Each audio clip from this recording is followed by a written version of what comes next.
അങ്ങനെ ഞങ്ങൾ ആഗ്ര ഫോർട്ടിൽ നിന്ന് നേരെ പോയത് നമ്മുടെ മുഗൾ ചക്രവർത്തിയായ ഷാജഹാൻ തൻ്റെ ഭാര്യയായ മുംതാസിൻ്റെ സ്മരണയ്ക്കായി പണികഴിപ്പിച്ച താജ്മഹലിലോട്ടാണ് ഞങ്ങളുടെ യാത്ര. ഞങ്ങൾ ടിക്കറ്റ് എടുത്തു. ടിക്കറ്റിന് ഒരാൾക്ക് 250 ചാർജ്. ഇവിടെയും ചെക്കിംഗ് പ്രൊസീജിയറുണ്ട്. ചെക്കിംഗ് കഴിഞ്ഞതിന് ശേഷം ഞങ്ങൾ അതിനകത്തോട്ട് കയറി. ഇവിടെ ഒന്നും കൊണ്ടുപോകാനായിട്ട് പറ്റത്തില്ല, വെള്ളം പോലും നമുക്ക് കൊണ്ടുപോകാനായിട്ട് പറ്റത്തില്ല. അപ്പോൾ ഇതാണ് നമ്മുടെ ലോകാത്ഭുതങ്ങളിൽ ഒന്നായ നമ്മുടെ താജ്മഹൽ എന്ന് പറയുന്നത്. ഇവിടെ നിന്ന് കാണുമ്പോൾ നമുക്ക് അടുത്തായിട്ട് നോക്കും, പക്ഷെ നല്ല ദൂരമാണ്. നമ്മൾ ഫോട്ടോസൊക്കെ എടുത്തുതരാൻ വേണ്ടി ഫോട്ടോഗ്രാഫേഴ്സൊക്കെ ഉണ്ട്. അപ്പം നമ്മളിവിടുന്ന് ഫോട്ടോസൊക്കെ എടുത്തതിന് ശേഷം അങ്ങോട്ടേക്ക് പോവുകയാണ്.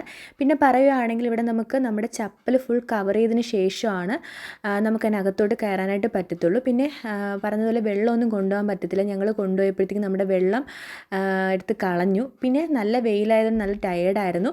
അങ്ങനെ ഞങ്ങൾ അവിടെ എത്തി. അപ്പോൾ ഇതാണ് ഫ്രണ്ട് നിന്നുള്ളൊരു വ്യൂ എന്ന് പറയുന്നത്. ഈ ഡോറിൽ കൂടെയാണ് ഇതിനകത്തോട്ട് കയറേണ്ടത്. അപ്പോൾ അതിനകത്തുള്ള പിക്ചേഴ്സ് നമുക്ക് എടുക്കാനായിട്ട് പറ്റത്തില്ല, അതിനകത്ത് പോലീസൊക്കെ ഉണ്ട്. അപ്പോൾ ഫോട്ടോസൊന്നും അലൗഡ് അല്ല. പിന്നെ നമ്മൾ ഇവിടെ കണ്ടതിന് ശേഷം ഇനി തൊട്ടടുത്തതിനൊരു മ്യൂസിയം ഉണ്ട്.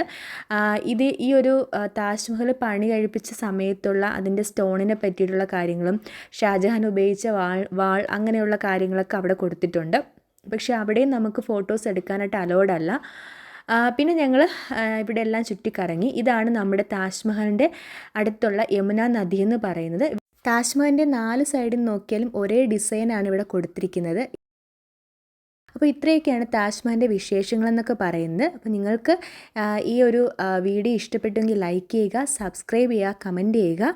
നിങ്ങൾക്ക് വീഡിയോ ഇഷ്ടപ്പെട്ടു യൂസ്ഫുൾ ആയെങ്കിൽ മറ്റു ഫ്രണ്ട്സിനൊക്കെ ഷെയർ ചെയ്ത് കൊടുക്കുക. അപ്പോൾ അടുത്ത വീഡിയോ കാണുന്നവരെ ടാറ്റ, ബൈ ബൈ.